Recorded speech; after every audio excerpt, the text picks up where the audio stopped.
G'day boys and girls, welcome to Spell Test 23. It's called A Yankee Laughs Last. It's quite fitting because it's about the American Revolution, which we're studying at the moment. So as per normal, I will read the whole passage, and the second time I read it, I give you the prompt. Just beware that some of the words repeat themselves. So don't think, oh wait, I've already used that word, I can't spell it. It has to be one of the different ones. There's a word or words that repeat themselves in this, so you just have to think, listen to the sentence, put it in context to figure out which homophone will fit that. Okay. A Yankee laughs last. Yankee Doodle came to town, riding on a pony, stuck a feather in his cap and called it macaroni. We learnt this verse as children. Remember how we especially like the part about the macaroni?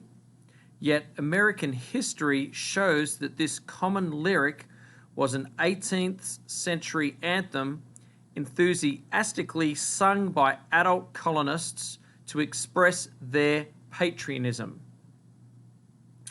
How so? Early on, according to the record, British soldiers prided themselves on their dapper attire. Colonial soldiers attempted to look spiffy, but usually looked like ragamuffins fresh from the forest. In England, a macaroni was a person who tried to copy a stylish outfit, but failed and looked quite foolish instead.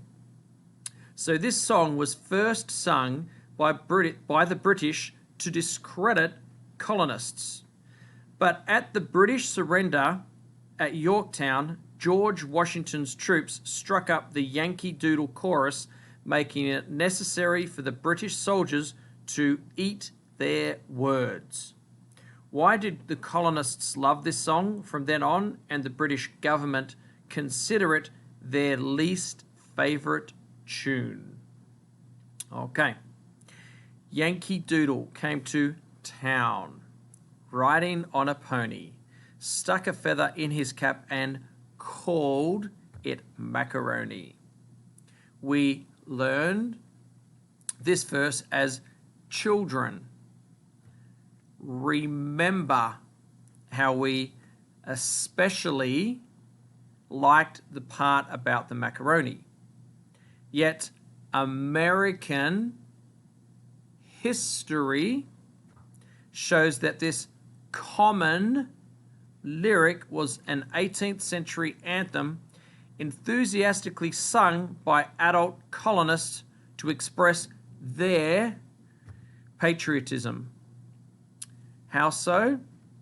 Early on, according to the record, British soldiers prided themselves on their dapper attire. Colonial soldiers attempted to look spiffy, but usually looked like ragamuffins fresh from the forest.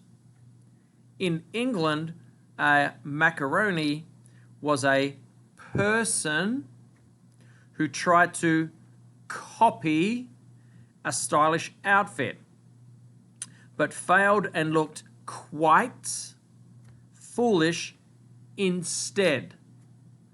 So this song was first sung by the British to discredit colonists. But at the British surrender at Yorktown, George Washington's troops struck up the Yankee Doodle chorus, making it necessary for the British soldiers to eat their words.